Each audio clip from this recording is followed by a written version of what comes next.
नमस्कार विद्यार्थी मित्र आणि मैत्रिणींनो, मी प्राध्यापिका पल्लवी रोहिदास मिरजकर, पद्मभूषण डॉक्टर वसंतराव दादा पाटील महाविद्यालय तासगाव या ठिकाणी इतिहास या विषयाचे अध्यापन करते।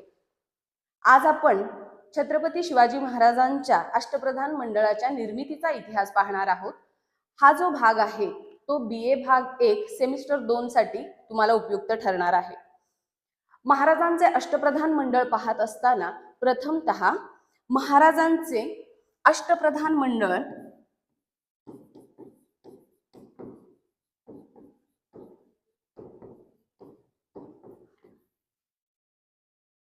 महाराजांच्या अष्टप्रधान मंडळ निर्मितीचा इतिहास आपल्याला प्रथमतः पाहावा लागेल। महाराजांनी कोणत्याही मुसलमानी कारभार पद्धतीचे अनुकरण न करता आपलं स्वतःचं एक अष्टप्रधान मंडळ असावं अशी धारणा त्यांनी केलेली होती। खऱ्या अर्थानं हिंदुस्थानमधील प्राचीन ग्रंथांमध्ये शुक्रनीती आणि कौटिल्याचे अर्थशास्त्र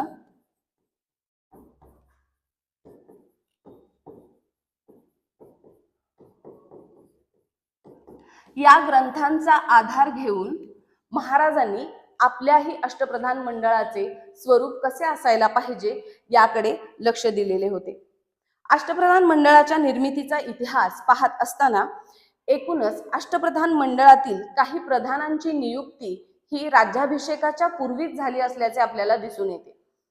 कारण 1641 ते 1642 हा जो कालखंड आहे या कालखंडामध्ये खऱ्या अर्थाने अष्टप्रधान मंडळाच्या निर्मितीला सुरुवात झालेली होती। या काळामध्ये बंगलोरहून शहाजी राजांनी मातोश्री आणि दादोजी कोंडदेव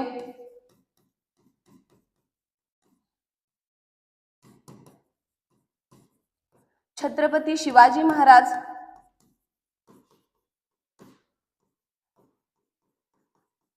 आणि इतर 4 अधिकाऱ्यांना सोबत देऊन त्यांना या ठिकाणी पाठवलेले होते। म्हणजे पुणे, सुपे, मावळ आणि इंदापूर या जहागिरीवर त्यांना पाठवलेलं होतं।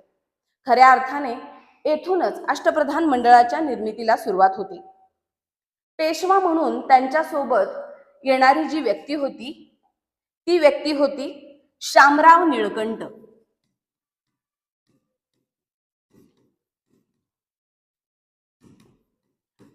पेशवा त्यानंतर आणखीन एक प्रतिनिधी त्यांच्या सोबत आलेला होता, तो म्हणजे बाळकृष्ण हनुमंते।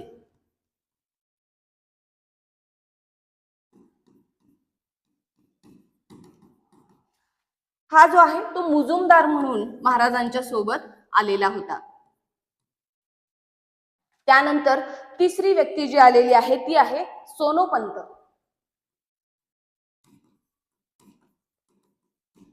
जी डबीर म्हणून महाराजांच्या सोबत आलेली आहे। त्यानंतर रघुनाथ बल्लाळ,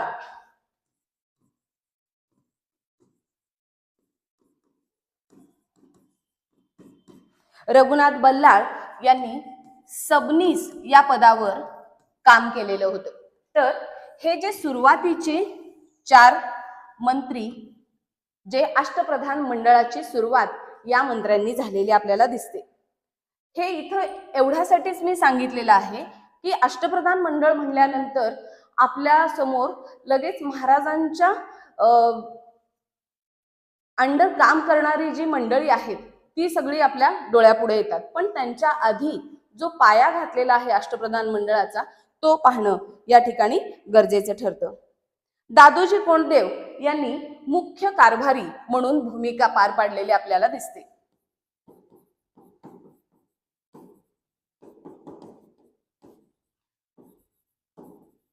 मुख्य कारभारी दादोजी कोंडदेवांची भूमिका स्वराज्याच्या उभारणीमध्ये फार महत्त्वाची आहे, हे आपल्याला विसरून चालणार नाही।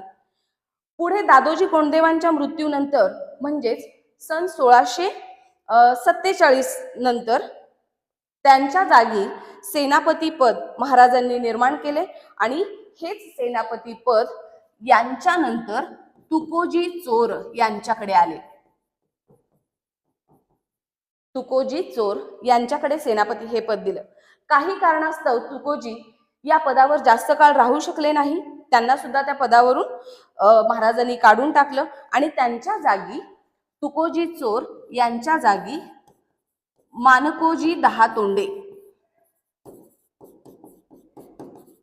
यांची नियुक्ती महाराजांनी केल्याचे दिसून येते.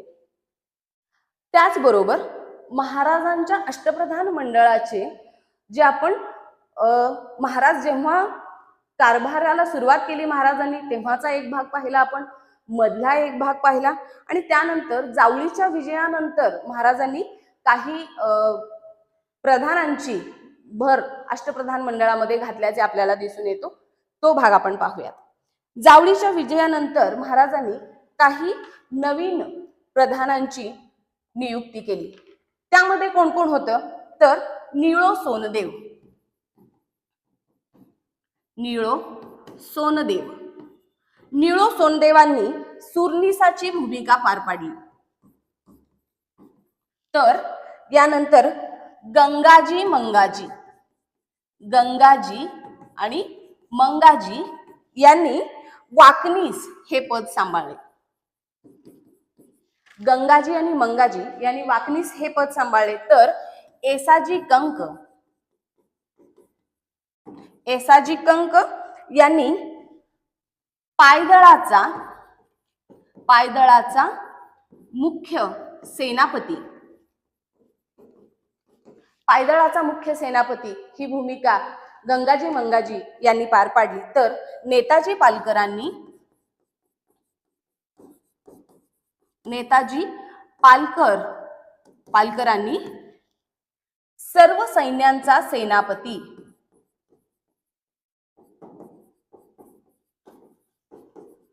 सर्व सैन्यांचा सेनापती हे पद नेताजी पालकर यांनी उत्तमरित्या पार पाडलं. यानंतर प्रभाकर भट्ट, प्रभाकर भट्ट यांनी उपाध्याय, प्रभाकर भट्ट यांनी उपाध्यायाची भूमिका पार पडली. तर हे सर्व जे अधिकारी आहेत हे सर्व अधिकारी महाराजांनी जेव्हा जावळीची मोहीम जेव्हा आखलेली होती त्यानंतर जावळीच्या विजयानंतर महाराजांनी या मंत्र्यांची भर अष्टप्रधान मंडळामध्ये घातलेली आहे. यावरून आपल्याला एकच गोष्ट इथं लक्षात येते की जसं जसं या ठिकाणी काय आपण याला म्हणता येईल आपल्याला की जसा जसा स्वराज्याचा कारभार वाढत गेला तसं तसं प्रधानांची सुद्धा भर स्वराज्यामध्ये पडत गेली. यानंतर जावळीच्या विजयानंतर महाराजांच्या अष्टप्रधान मंडळाचा जो इतिहास आहे तो तोटक स्वरूपात आपल्याला दिसून येतो. अगदी थोड्या थोड्या प्रमाणात कुठेतरी त्या अष्टप्रधान मंडळातील प्रतिनिधींचा उल्लेख आपल्याला मिळाल्याचे दिसतात. खरं तर राजा जयसिंग, मिर्झा राजा जयसिंग आणि त्याची स्वारी यानंतर एका दोन प्रतिनिधींची भर यामध्ये पडलेली आहे. त्यामध्ये पहिला जो आहे वकील, खऱ्या अर्थानं वकील म्हणून महाराजांनी बोलणी करण्यासाठी रघुनाथपंत कोरडे यांची नियुक्ती केलेली आहे. रघुनाथपंत कोरडे यांची नियुक्ती वकील म्हणून केली मिर्झा राजा जयसिंग आणि महाराज यांच्यामध्ये बोलण्यासाठी. त्यानंतर पंडितराव म्हणून त्यांनी पाठवलेलं आहे. रघुनाथपंत कोरड्यांना वकील म्हणून त्यांची नियुक्ती केली आणि पंडित म्हणून त्यांना बोलणी करण्यासाठी देखील पाठवलेलं आहे.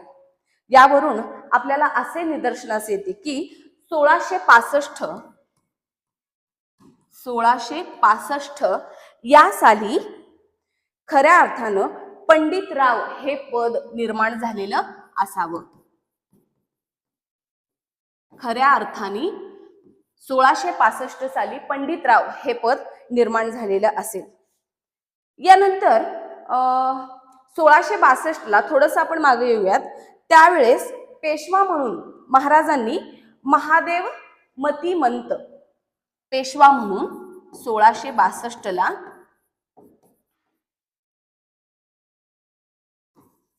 महादेव मती मंत यांची नियुक्ती केली. हा पेशवा होता, परंतु त्याच साली काही कारणास्तव महादेवांना या पदावरून काढून टाकण्यात आले आणि पेशवा म्हणून पुन्हा मोरो त्रिंबक यांची नियुक्ती झाली. आणि हेच मोरो त्रिंबक जे शेवटपर्यंत महाराजांच्या मृत्यूपर्यंत महाराजांच्या सोबत ते पेशवा या पदावर कार्यरत होते. पुढे 1668 साली महाराजांनी महत्वाच्या 2 नेमणुका केल्या. त्यामध्ये निळो सोनदेव, त्यानंतर आणखीन एक आनाजी दत्तो, जे आपल्या सर्वांना चांगल्या पद्धतीनं माहीत आहेत. निळो सोनदेव यांनी मुजुमदार हे पद सांभाळलं. तर आनाजी दत्तो यांनी सचिव म्हणजेच सूरनीस हे पद सांभाळलं.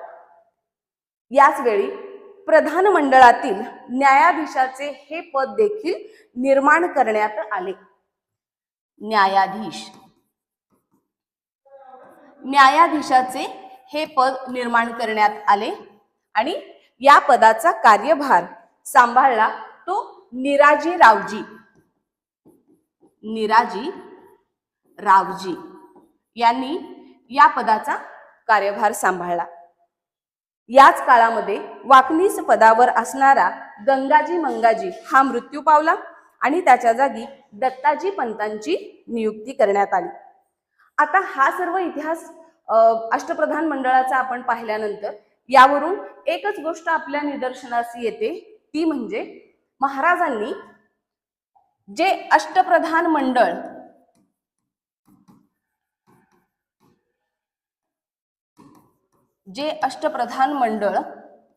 नेमलेलं होतं, ते अष्टप्रधान मंडळ त्या व्यक्तीच्या कार्याची दखल घेऊन, त्या व्यक्तीचा प्रामाणिकपणा याची दखल घेऊन हे अष्टप्रधान मंडळ नेमलेलं होतं. म्हणजे एकाच वेळी बसले आणि अष्टप्रधान मंडळ नेमून टाकलं असं झालेलं नाहीये. तर अष्टप्रधान मंडळाच्या निर्मितीचे हे टप्पे पडतात. सुरुवातीला एक 4 माणसांवर हे अष्टप्रधान मंडळ तयार झालं. महाराजांनी त्याचा चांगला अभ्यास केला आणि जसं जसं स्वराज्याचा कारभार वाढत गेला तशा प्रकारे हे अष्टप्रधान मंडळ जे आहे ते पूर्णपणे अशा पद्धतीने काय झालेलं आहे, वाढत गेलेलं आहे. आणि मग एक मंत्र्यांची भर या अष्टप्रधान मंडळामध्ये पडत गेलेली आहे. आणि मग नंतर ह्या अष्टप्रधान मंडळाला जे पूर्णत्व आलेलं आहे ते पूर्णत्व कधी आलं, तर राज्याभिषेकाच्या वेळी पूर्णत्व आलं. म्हणजे तोपर्यंत हे अष्टप्रधान मंडळामधील एक मंत्री प्रतिनिधी ऍड होत होते आणि अष्टप्रधान मंडळ हे महाराजांच्या राज्याभिषेकाच्या वेळी त्या अष्टप्रधान मंडळावर शेवटचा हात फिरवण्यात आला आणि पूर्णपणे अष्टप्रधान मंडळ तयार झालं. आणि याच अष्टप्रधान मंडळाची हक्क, त्यांचे कर्तव्य, त्यांचे अधिकार हे आपण पुढच्या व्हिडिओद्वारे मी तुमच्या समोर ते घेऊन येत आहे. तोपर्यंत मला रजा मिळावी. धन्यवाद.